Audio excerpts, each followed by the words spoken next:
What up, YouTube? It's your boy SkittleFabs. I'm over here finishing up the sanding to my engine bay. I fully shaved it already. It's just I have to do the last preparations because he wants to spray the bay with the filler primer, the heavy duty filler primer, because the fact that I'm so picky about little nicks and like cracks or whatever that's gonna be bothering me, so I want him to fill those. And yeah, so let's just take a look at my neon, see how it's coming along, and let me know what you guys think at the end of the video. So quick breakdown for you new viewers and you new subscribers. Basically, in 2015, 2016, over the winter, I bought a carport at my local Harbor Freight for 160 bucks, 180 bucks, something like that. And I put it up and I pulled my neon in there and I fully shaved my bay with my motor in there. All I did was disassembled everything and leaned the motor just a little bit, and the transmission was sitting on a milk crate and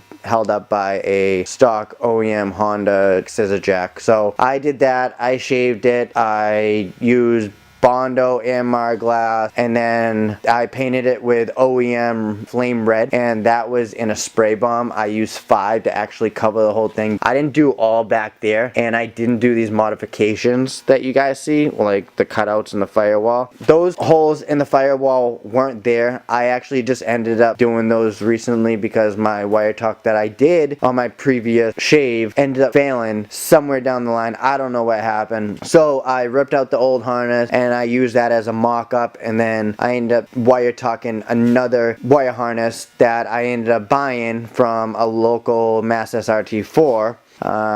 Also, I did that in my apartment, and that was totally just like looking at the old one and, you know, putting together and hoping to God that, you know, this wire tuck works when I go to slap it in here. So if you guys are new to my channel, subscribe and follow me, because I'm gonna be doing one-of-a-kind wire tuck. We have Kinnettic, which does amazing work. Yo, that dude hooked me up with so many pins, so shout out to Kinnettic. If you guys have not followed him on Facebook, go check him out. And I also think he has a YouTube channel, so if he does, I will leave his YouTube link in the description below. I shaved everything. I even had that windshield cowl that I cut out over there, and I will be putting the stock windshield wipers back in there, and the, you know, the plastic cowl that goes over the top. But there was some vents right there that were leading to the air box, which I no longer have. If you guys haven't seen, this is what the inside of my firewall where my heater core would normally be. The hole was normally right there where you had your lines coming out, your AC lines normally would be, but I deleted that and I moved the hole down a little bit so it's more discreet when you put the motor in there. This is actually where I'm going to have my positive negative go into my alternator, and then back there you can actually see that I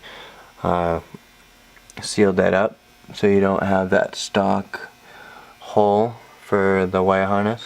Now, I removed this cowl because the fact that I'm going to be doing some like custom manifold over here, but I'm not going to be doing it clearly. I'm going to have somebody do it. So if you guys know somebody that is, you know, a perfectionist like me and does great work, leave me a link or something, guys, in the comments. But yeah, I don't know, guys. Pretty much that's it. I've been working on that stuff right there, sanding all that, and then here in the floor of the neon is going to be rhino liner. So that's what that's gonna be, because I don't want to rock that dash pad. It's cool, but also I need to drill out that hole right there, and I got another one right there. Friggin' Dodge. So I hope you guys like this short preview of what's going on with my neon shave. My wire tuck's already done, but it's just me having to do the perfectionist work, and yeah, basically wait on Jason so he can go ahead and use the heavy duty filler primer to fill in the nicks and cracks and crannies and all these little friggin' things that bother the hell out of me. I just gotta wait for him to do that sometime next week, so I'm gonna go ahead and finish this up. Smash that like button. If you guys have not yet subscribed, please subscribe. Comment below. Let me know what you guys think. I wanna know, guys. So, be easy. Stay tuned.